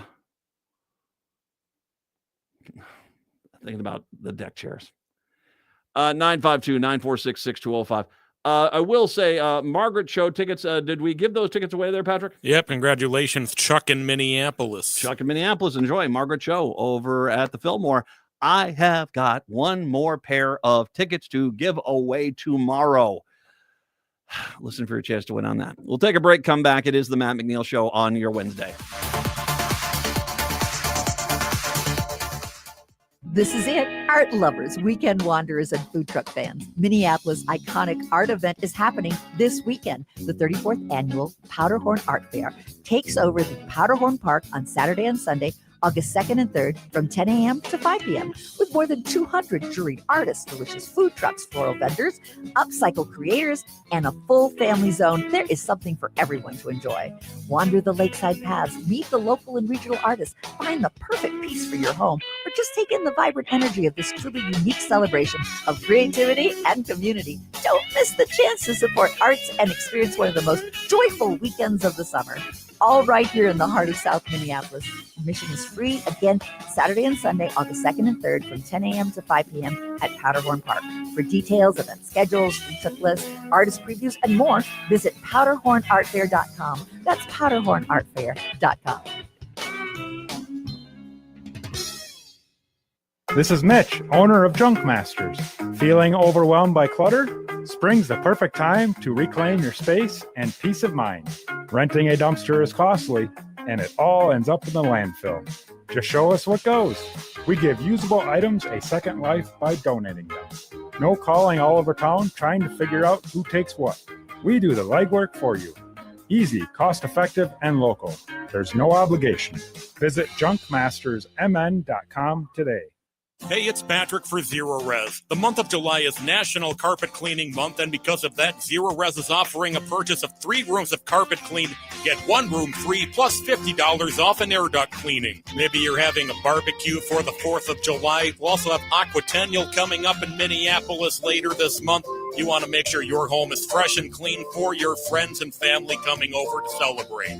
If your carpet's looking more like a snowbank in late March, muddy, crunchy, and kind of mysterious, it's time to call Zero Res, don't you know? These folks come in with their fancy schmancy ZR water. It's like regular water, but with a master's degree in cleanliness. Zero Res can handle it all. Carpets, tiles, rugs, upholstery, air ducts, basically every surface in your home can be Zero Resified. So it's time to call the cleaning pros at Zero Res today. Schedule your appointment at ZeroResMinnesota.com or call 952-ZERO-RES and ask for the AM 950 special. Backward or forward spells the same. Zero Res.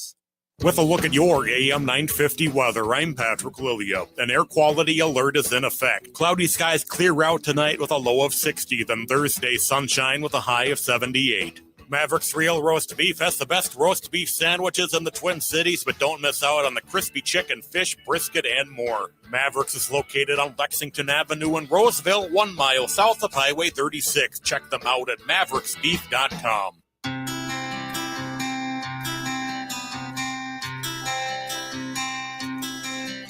It is the Matt McNeil Show. 952-946-6205. 952-946-6205. I'll just wait over here in the corner and wait for someone to inspire me. All right? Fight. For goodness sakes, fight.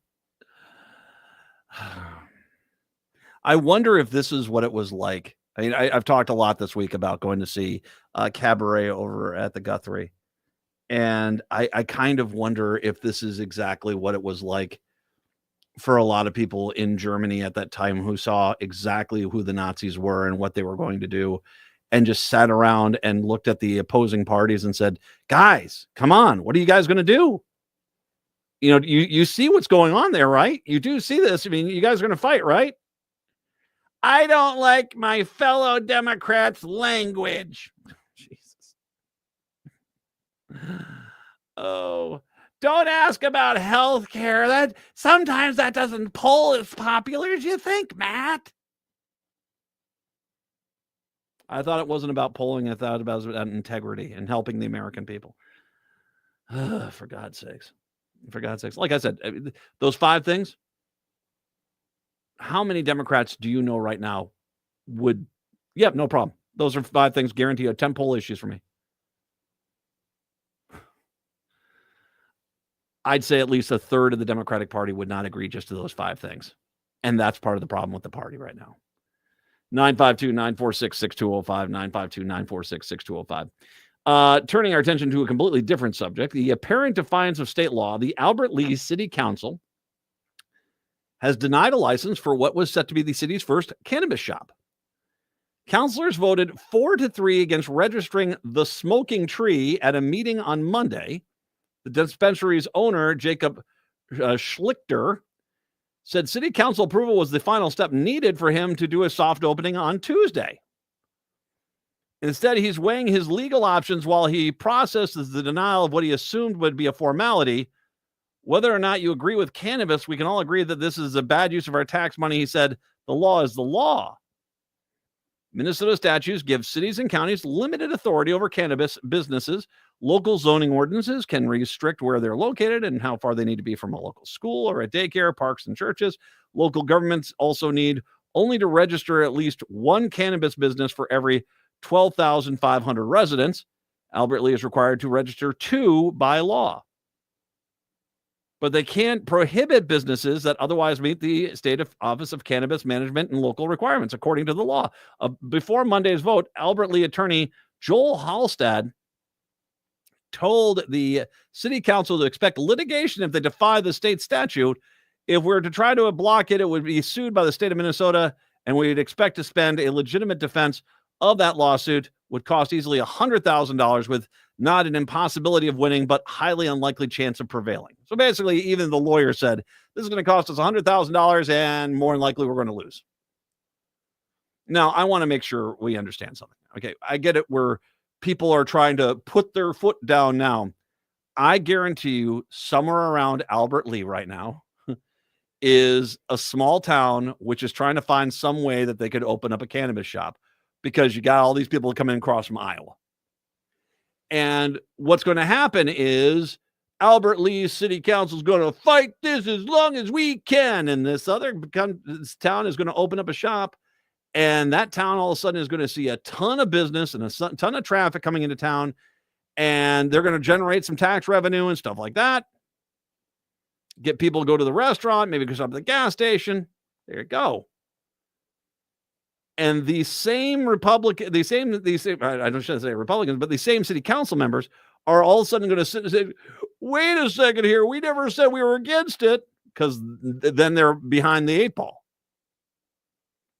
You can sit there and have this holier than thou attitude, Albert Lea, but the truth is you're going to have your neighboring towns, if you don't do it, they will. And that's when all of a sudden it's like, where did you ever get the idea we were against this? Opponents of the cannabis license said they were taking a principled stand for local control. Mayor Rich Murray said he thinks Albert Lea should have 0 cannabis businesses. I do not like the way the state legislator and the governor are ramming this down our throats with very little say in the process, all because we're hungry for more revenue, he said. Now, I will say this. It's just Rich. I think we can make an argument this is probably some Republican guy because it's Albert Lea.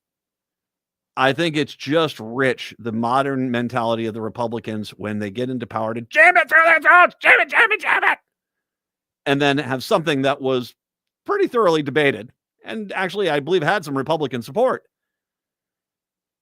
Actually, it's like, I don't want it. This is not about jamming anything down your throat. This is about you being an uptight jackass. Can I be blunt? This is about you being an uptight jackass, a narc, a loser, and basically sitting there and saying, well, we're not going to allow because I don't say so. Now, who's now trying to jam their agenda down someone's throat? You are. And it isn't funny that that's the people that always try to jam their agenda down someone's throat are the ones who always complain about other people's agenda being jammed down their throat when no one's really jamming an agenda down anyone's throat and left out of them. Speaking of which, how about the corn sweats? Can we talk about, speaking of jamming things down my throat, corn sweats, man. Can't wait for the state fair. It'll likely be a costly stand. On top of the lawsuits brought by the state and or the business owner, the city could also lose local government aid and funding. Governor Albert Lee receives more than $6 million in LGA, about 1/3 of its general fund revenue, according to the city manager, Ian Rigg. One scenario he raised would bring a 5% LGA penalty for not being in compliance with state law. Hey, why are you guys basically holding us to the consequences of our actions? Exactly. You can just expect that coming from these fools. That's a $300,000 penalty before the lawsuits even start, Rigg says. You did it. This is you. This is your stand for morality. Stop. Hey, I think Hennepin County should take the LGA money back. Okay, we can imagine we can use that $300,000 up here.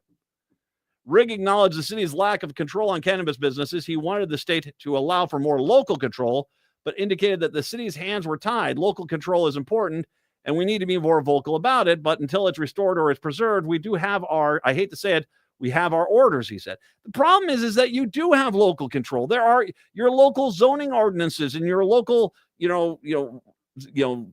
distance restrictions. That all applies. So this guy wants to go into some empty strip mall building and put it in there. You should be saying thank you.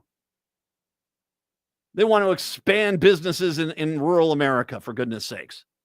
Instead, it's, it's just anti-marijuana zealotry, basically trying to wrap itself up in something more noble than it really is. That's all it is.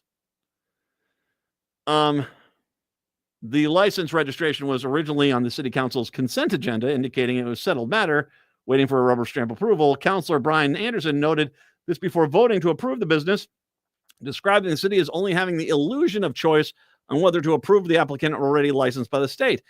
I think it's up to me. It's up to me sitting here to do the responsible thing and actually say that this is going to happen whether we want to or not. I think we need to embrace it and make the best of it. It's important to note that the city staff followed the law, allowing Schlichter to complete his local registration for his business. A post on Albert Lee's website states that this step took place on July 18th. Albert Lee City Council majority, not city bureaucracy, kept the business from opening. So the city itself followed the law. This is just 4 uptight fools on the Albert Lee City Council, which once again, as you're saying that the entire state, the legislature, all these people, they're trying to jam this down our throat. You're 4 people who say, I don't like that state law, so we're going to do what we want to do, costing your city at least $100,000, more than likely going to lose, costing LGA $300,000 for what is now a legal product in Minnesota.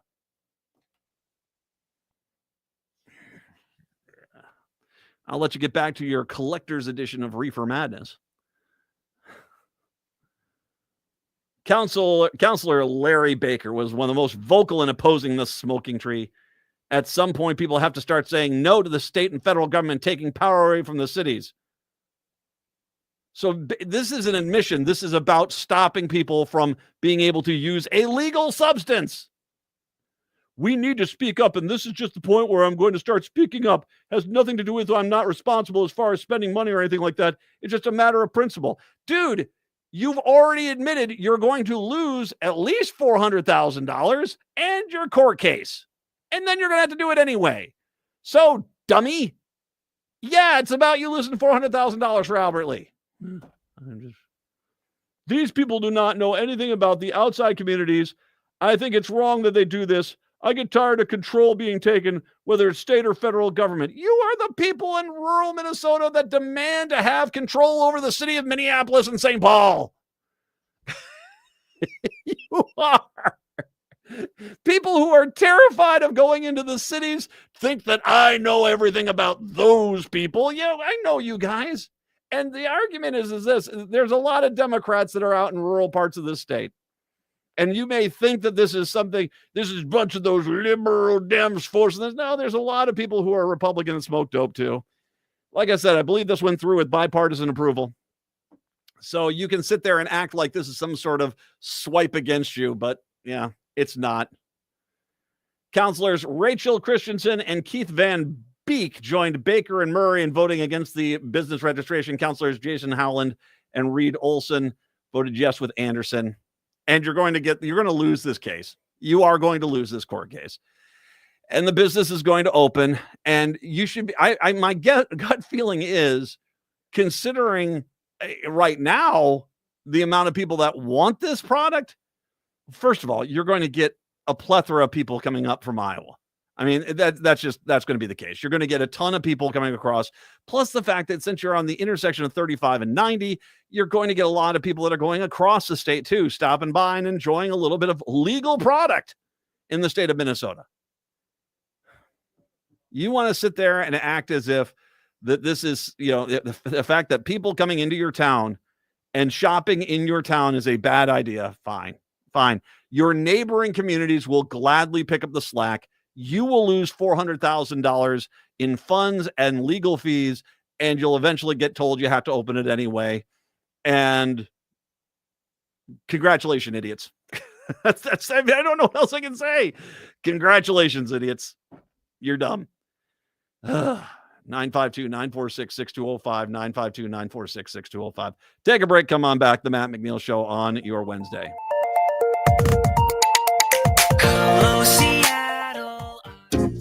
Hey, it's Tom. There's a war being waged on clean energy. A bill in Congress could eliminate the 30% federal tax credit for solar by the end of 2025. And once it's gone, it may never come back. Fossil fuel giants and their MAGA friends in Washington want to kill green energy. But you can fight back. Going solar with All Energy Solar isn't just smart, it's a form of resistance. You choose where your money goes, not to utility companies, not to fossil fuel billionaires, but toward clean, renewable power for your home. A system from All Energy Solar works in Minnesota year-round because it runs on sunlight, not heat. So even in the dead of winter, you're generating electricity. And All Energy Solar helps you save with every rebate and incentive available. This is the moment to act. Waiting means risking with this tax credit and giving the upper hand to MAGA Republicans. So get your free consultation today at allenergysolar.com and take back your power. Margaret Cho is coming to Minneapolis, and she's not holding back. Choligarchy is Margaret Cho's new comedy tour that's tackling power, privilege, and the madness of modern America. Frustrated with the State of the Union? Well, so is Cho. She's turning that rage into her most blistering, brutally honest show yet, taking on racism, homophobia, and sexism with her signature wit and fearless comedy. Don't miss Margaret Cho at the Fillmore in Minneapolis on Thursday, March 26th, 2026. Tickets on sale now at Ticketmaster.com. That's Ticketmaster.com.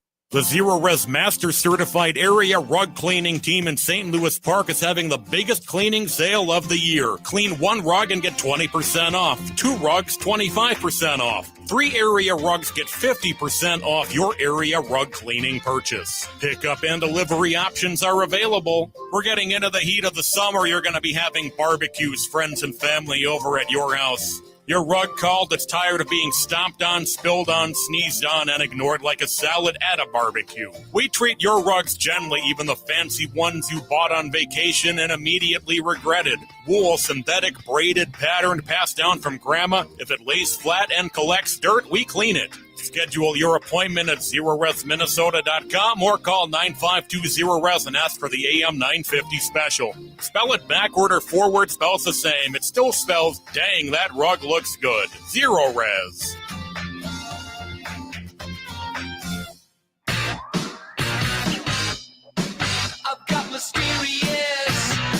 It is the Matt McNeil Show. Yeah, I mean, it's good luck with it, man. You know, it's yeah.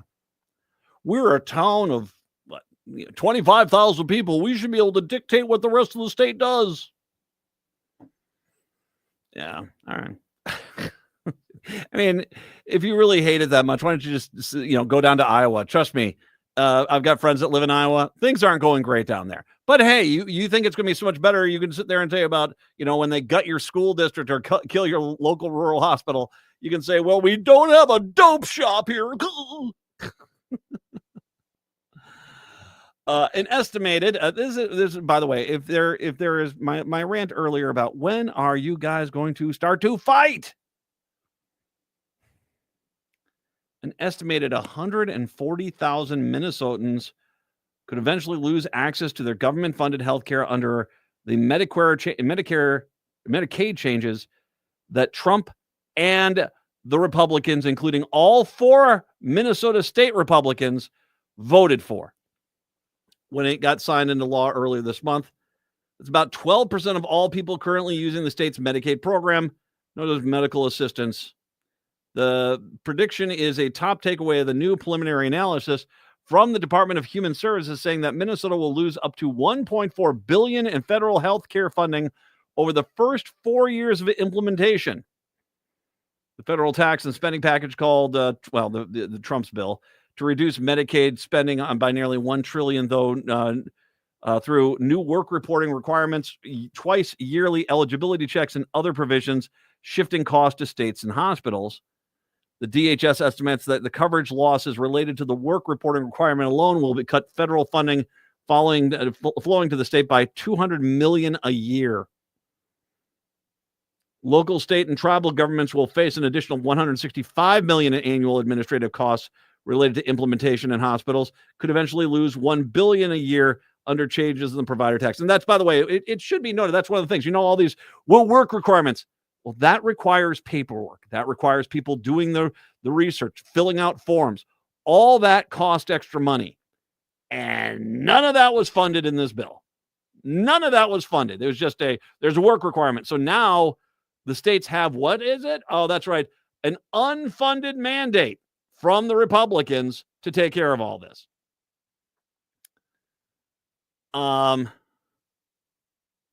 John Connolly, Deputy DHS Commissioners and State Medicaid Director, said Monday that the law represents a dramatic change for Minnesota. It will hit low-income adults without children, those parenting teenagers, and rural hospitals particularly hard.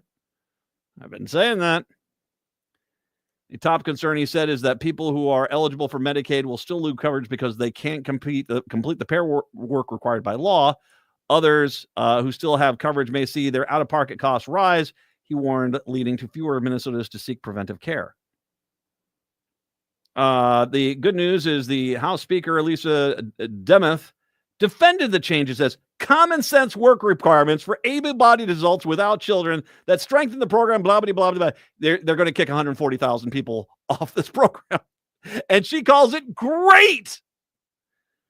Die, sick people, die. That's the new mentality of the Republican Party, isn't it? Well, the officials are still assessing the direct impact of the state budget, which already faced a projected deficit down the road. Well, I guess here's the thing, which is going to be crazy. How long until you have all this deficit? Yeah, and how it goes? Yeah, how long until the Republicans say, you know what we really need to do is give more millionaires and billionaires tax breaks, because that's coming. Fight at any point. Walz had a pretty good speech today about it, and he can only do so much because he's the governor. I don't know. Maybe some senators should. I don't know. A little too late, huh? Ghost Box Radio coming up tonight at 10 o'clock. Should mention that. Explorer's Guide to Monstrous Cryptid Creatures. Is that Trump? No. Chris Gugliotti is going to join him. Explorer's Guide to Monstrous Cryptid Creatures. That's Ghost Box Radio, 10 o'clock tonight, right here on AM 950. Native Roots Radio, a great show you should be listening to. That is up next. Have a good one. We will be back on a Thursday. Till then, see ya. It's no secret that medical care costs are soaring, with nursing home and skilled nursing care costs being some of the highest.